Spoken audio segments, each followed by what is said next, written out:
Today's episode. You even have those glasses. Okay. Darn it. Darn it. I was going to surprise you. Today's episode of Wine Time Fridays is brought to you in part by our friends at Pilgrim's Market, CDA Gourmet, and Elsam Cellars. It's been a long week, right? Are you ready to wind down? Why not? It's time for the Wine Time Fridays podcast with Shelley and Phil. Neither are sommeliers, but both have a deep passion for life, each other, and of course, delicious wine. And now, here to talk about this week over a glass of wine is Shelley and Phil. It's wine time! Hello and welcome to another episode of Wine Time Fridays with Shelley and Phil on this Friday, February 21st. Might as well start saying it already, Shelley. Where's the year going? It's just 2 months in. Episode 253. Happy Friday. It's wine time. I just realized I'm like falling out of the frame here. Shelley will tell you that what I'm about to say is actually fact. I've been really excited about this.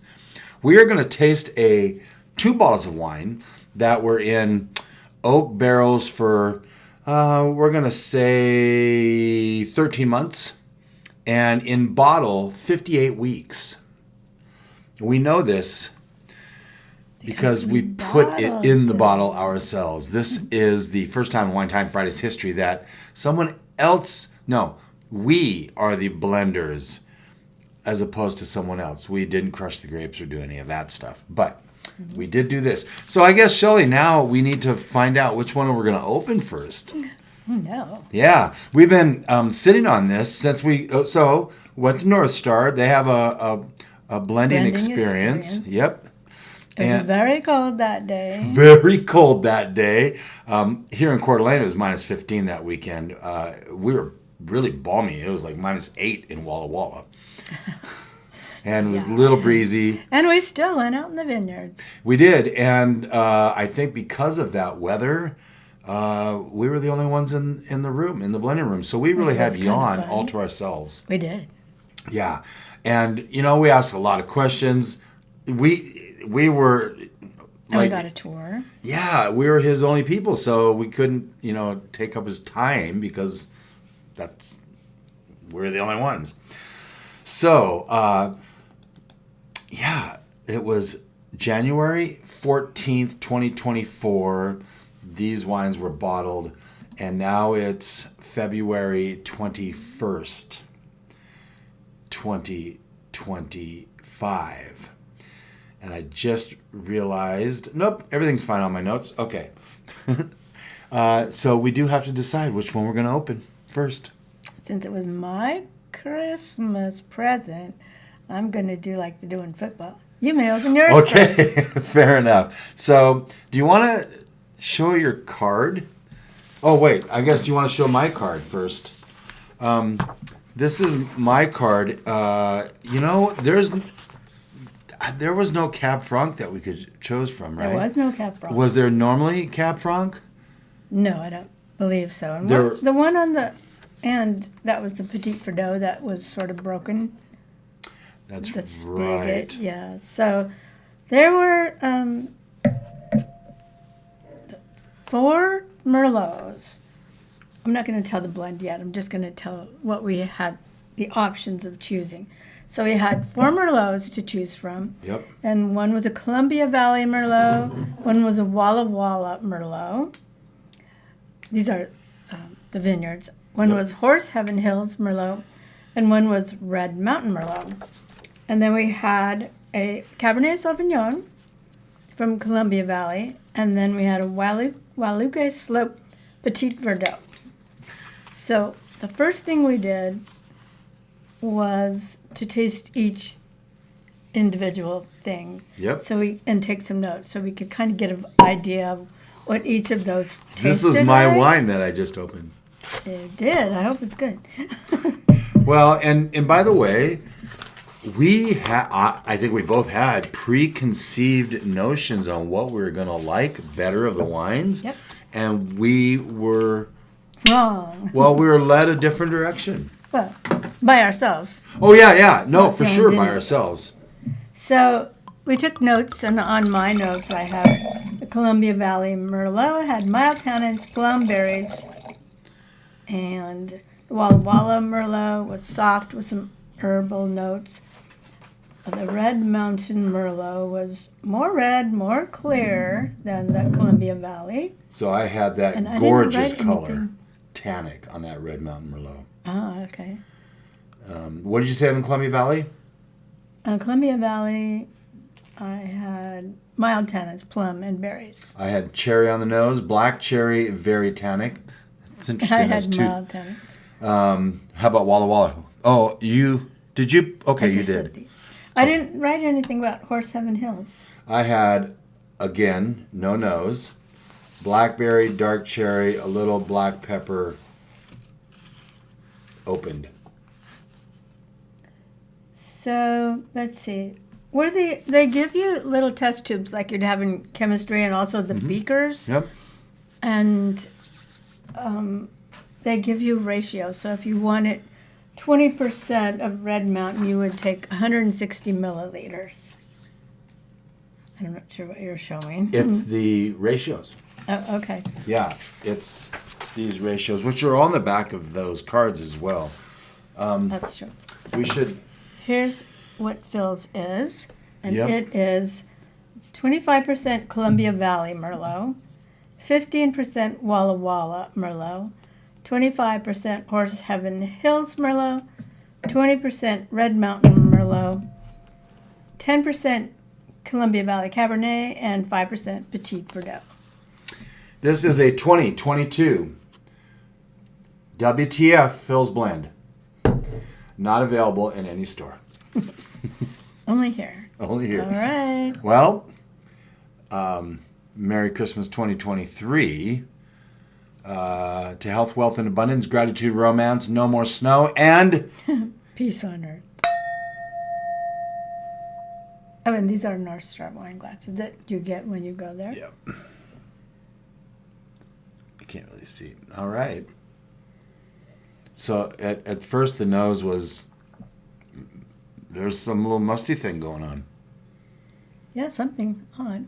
I almost thought, ooh, is it going to be overdone?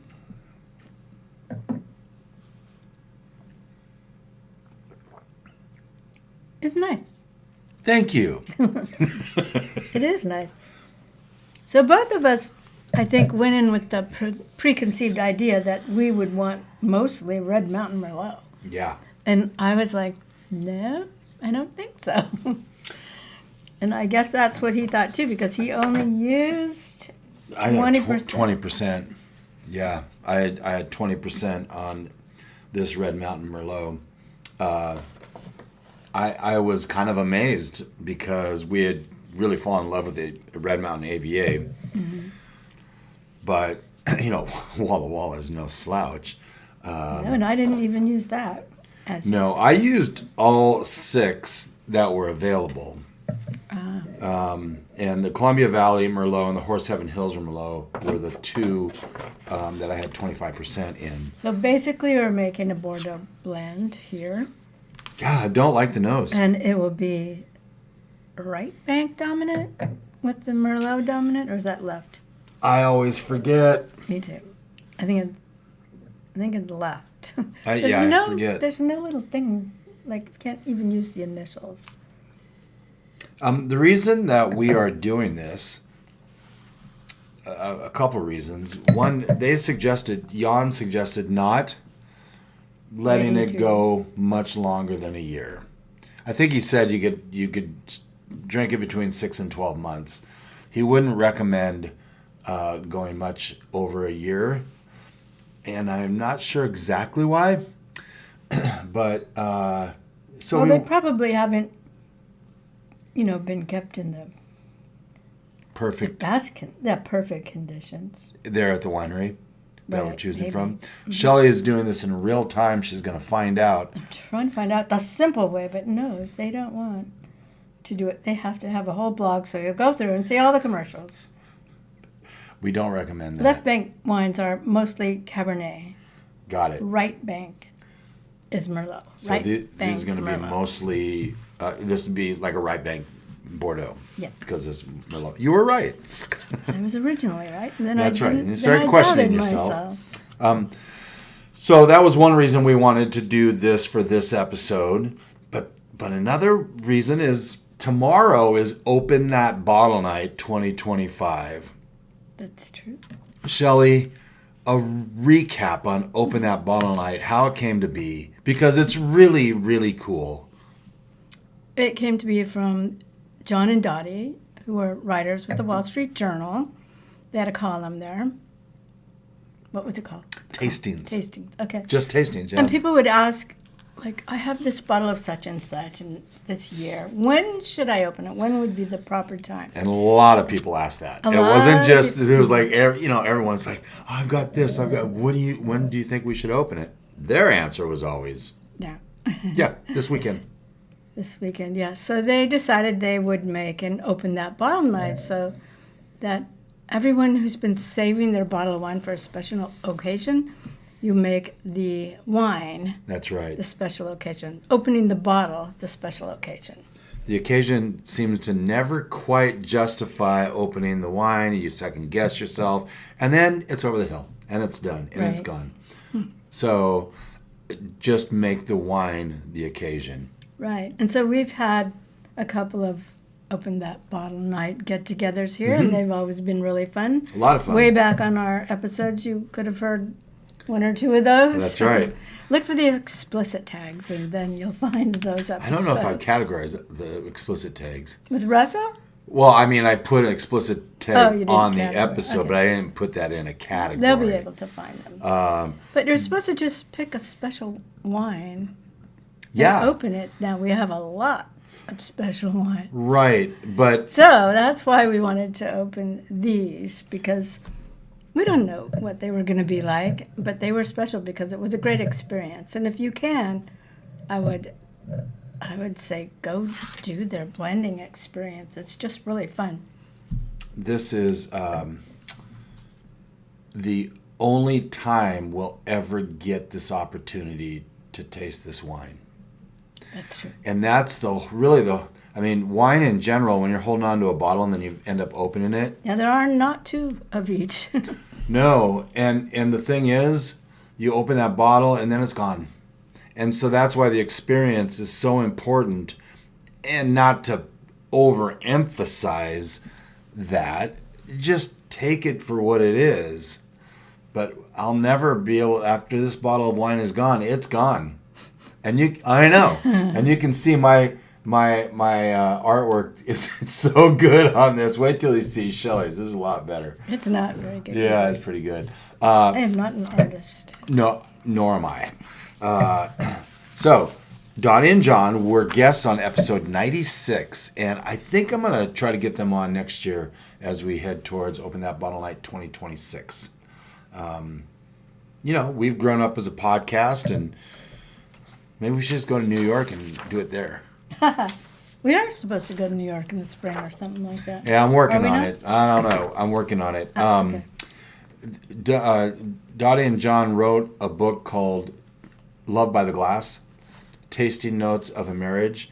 It's a really great book. If you don't see it in the things we use section of our website, it will be there soon. I think it's I think it's there, but I can't remember. And so go pick a copy up. It's really, really easy reading. And if you are at all a romantic and love It's wine, very it's romantic. perfect. We haven't done that train ride yet. I actually I didn't look into it. I thought about looking into it for our trip to San Diego. I thought it might be kind of fun. But I don't know. We're too That's busy not and really too the rushed. kind of romantic train ride on the Amtrak that stops every 5 minutes. Oh, That maybe wouldn't not. be it. Maybe not. We're going to take a break, and when we come back, we get to open up Shelley's wine that she made, and that will be exciting.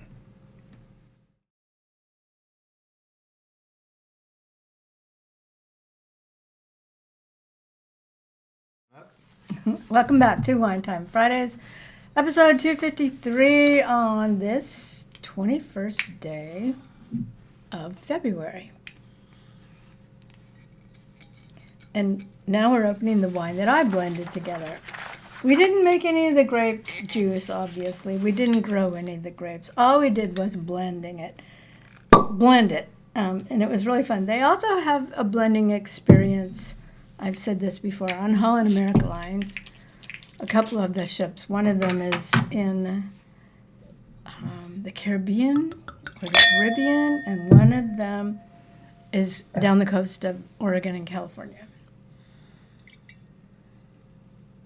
We're hoping someday we might be able to do that one too. I just did a rinse pour. We really want to highlight each wine. All right. So I would have given mine the we have phenomenal, I would go just under practically perfect, if I'm being honest, which is pretty damn good. Pretty damn good. Yeah. Okay. This is a 2022 MCM Merry Christmas Merlot from Shelley Webb. Bottled same day that mine was bottled, January 14th, 2024. All right, Shelley. And mine doesn't have that smell. It certainly does not. Interesting. Yeah. I wonder what's going on. I want my money back.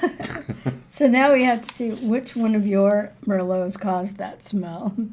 Yeah, maybe. Hashtag cheersing. Cheersing. And to open that bottle night 2025.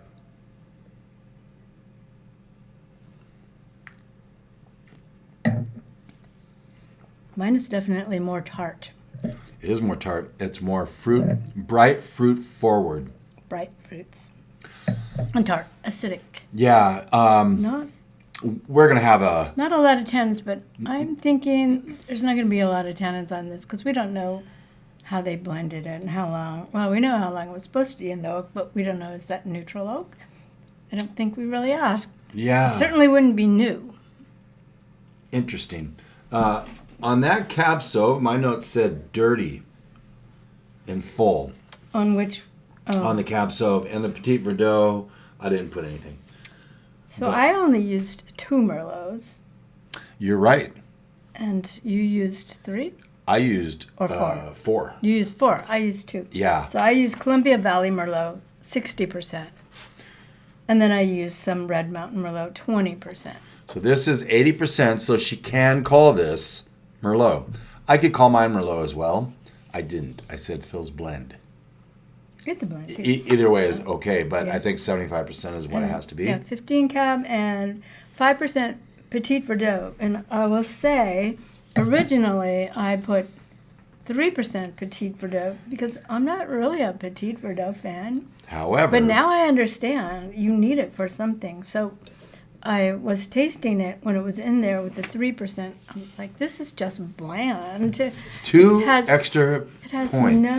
It didn't have anything that was outstanding. So I added 2 more percent, making it 5, and it really changed the wine. So that was a learning experience also. This whole thing was a learning experience. It was very fun. These both taste ready to drink. Yeah, and I think we kind of probably knew that. I don't mean to make a whole bunch of noise, but I wanted to talk about the winemaker at Northstar. You know, this whole blending experience is kind of, Northstar is known for their Merlot, okay? And their winemaker, who is Murph, his name is David Murfeld, and they just call him Murph. He's got what he calls a spice rack. And when he's blending, his spice rack to go with the Merlot includes Cabernet Sauvignon, Petit Verdot, and Cabernet Franc. He got the Cab Franc. We didn't get it. Yeah, I would have been all over the Cab Franc. Mm-hmm. So he says the Cabernet Sauvignon add overall roundness to the palate with height Sorry. I cannot see today with bright cherry and raspberry flavors. Cabernet does. That's where the brightness comes in this one. Although you used how many percent cab? My cab, I went with a 10. So not a lot.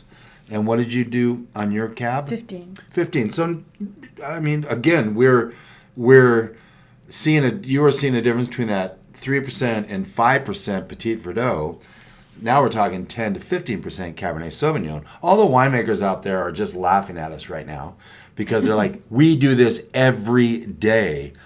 And, we bow to you. The Petit Verdot adds color and structure, but also notes of violet, floral vanilla, marshmallow, and orange zest. Marshmallow. And then Cab Franc, which we weren't able to, but it's in Merce Spice Rack, brings softness to round out tannins. We would have liked that. And it adds expressive, not so much. And adds expressive black olive, herbal tones, as well as a layer of finishing complexity. And so, they give you this really nice notebook, which you can't see on the audio podcast you're listening to, but on YouTube you can. And it's full of things, Do you remember how much we paid for this? Even though it was a Christmas present. Yeah, I can't. I put a link in the Northstar Blending Experience, so you can go check it out. If my iPad will load quickly, I want to say it's like $150, give or take, per person. And I can tell you right now, it is. Yes, I'm 21. Come on now.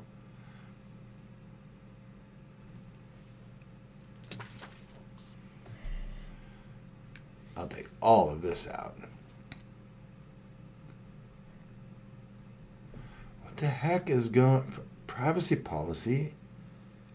You clicked on privacy policy. Accept all.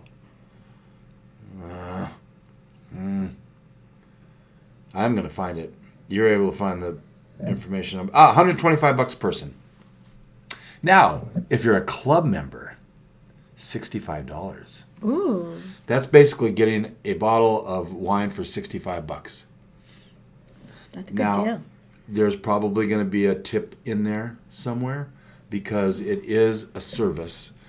And I wonder if our friend Phyllis Forleo is a member. I know she knows Jan, and I know they go there frequently. They may be members. Shelley joked the other day that her wine is going to be better than mine, and it is not a lie at all. I am enjoying yours better. Like I said, we're going to have a big, thick steak to go with these, and I'm kind of excited. Have a side-by-side comparison. Yeah, I would like to, for sure. It's just interesting that they're really quite different. They are. And mine, I'm curious about that musty stuff. So we're going to... It didn't taste musty, but you can... There was just something there. It was just off, a little off. And it's either the Walla Walla Merlot or the other one, which is what? Red Mountain. No, you had Horse Heaven Hills. Horse Heaven Hills. We're going to take another break. When we come back, we're going to do a little business. This is going to be a little longer break. And then when we come back, we'll wrap things up.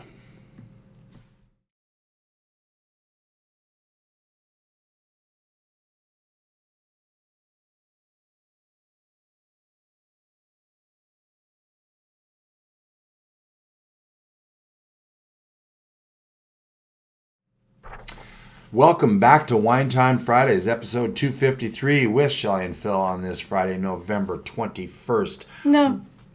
On this Friday, February 21st, 2025. You realize I get Valentine's Day? You threw us right to the end. I know, or... I haven't even done my Christmas shopping. No. Don't rush me. That's so funny. Valentine's Day and Thanksgiving I use interchangeably, which makes absolutely no sense whatsoever. And apparently I can't say February without throwing in November 1st. Not November, anyway. Today, I am visiting Danielle down at Elsom Cellars.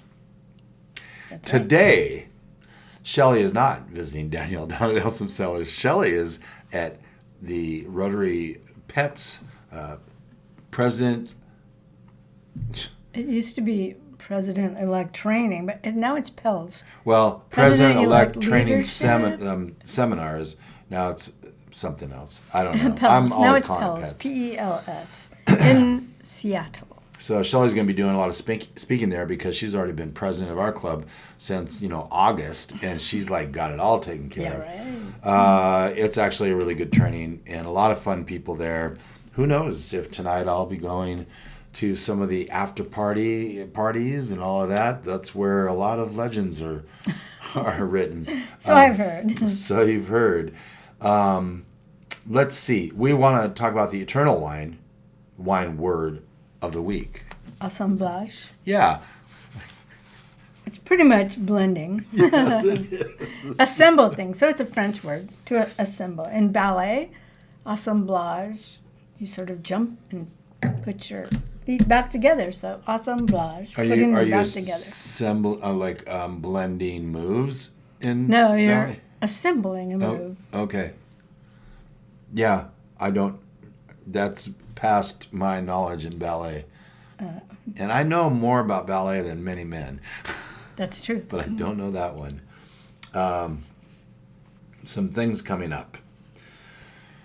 We're going to say this one more time, and then we're not saying it again. International Mulled Wine Day on March 3rd. Who knew? It just doesn't make sense. Global Nebbiolo Day is on the 5th International Riesling Maybe Day. international mulled wine started in the Australia or New Zealand. Oh, where maybe. it would be colder. Except for they would do that more in like June or even May. Because mulled wine seems to be like more of a holiday thing, doesn't it? No, I mean, well, winter months. It's winter months. Yeah. I don't know. We Maybe don't all the know. other days were taken. Yeah, I don't know. It doesn't make sense. International Riesling Day is the 13th. Malbec Day is the 17th. Your fave, one of your faves. Yeah, and honestly, we have got a lineup coming up. And then Marcelin Day is the 26th. So starting next week, because in our notes it says what to expect next week. Wine is Like Music with Kevin Olsenberg from the Moose Lounge North. And so much fun. We've had a sax player, a guitar player, and a piano player do Keyboard? do this series. Now we have a drummer. You'll have to tune in because it's pretty interesting. Anyway, that's next week. We have John Freeman from Waterbrook Brown's Family Vineyards. Winemaker, yep. Of all these places. Including Do Epic Shit, which you're seeing on the shelves everywhere because the price point is really good. And honestly, the wines are amazing. And then we're going to have Cinda is another distributor. And we're going to taste through some Washington wines. I've asked her to have one of them be a Malbec. It would be really nice if it came from Red Mountain, but we don't know. And then we've got more. You've got more. Yeah, we've got Palencia's on this. I'm drawing a blank on the rest, but all of March is taken up. Deneen. Deneen? Yes, Deneen. Yes, we've got Deneen, which we've actually featured in episode 250, a couple of those, but we're going to really expand that. We really like those wines so much, and they are pleased as punch to be in this market. We highly recommend you look for some of their wines. They're fantastic. Shelley, congratulations for putting together a brilliant wine. Yours was I good. actually might even say this is almost practically perfect. It is not. That's what I would say. On mine, it would be pretty damn good. I might have to readjust that as we taste a little later. With a little bit of knowledge. Oh, thanks again to today's sponsors, Pilgrim's Market, CDA Gourmet, and Elsom Cellars. Now I can say with a little bit of knowledge, wine becomes a lot less overwhelming. Thank you for joining us. We will see you next week for Wine is Like Music with Kevin Olsenberg, and then we are just jetting into 2025. Have a great weekend. Go open a good bottle.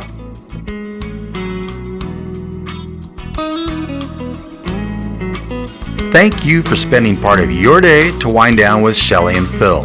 Remember, you can listen to any episode of the Wine Time Fridays podcast by visiting winetimefridays.com or wherever you get your podcasts. And join us on our Wine Time Fridays Facebook page, Instagram, or on Twitter, which is @VintageTweets, for daily conversation.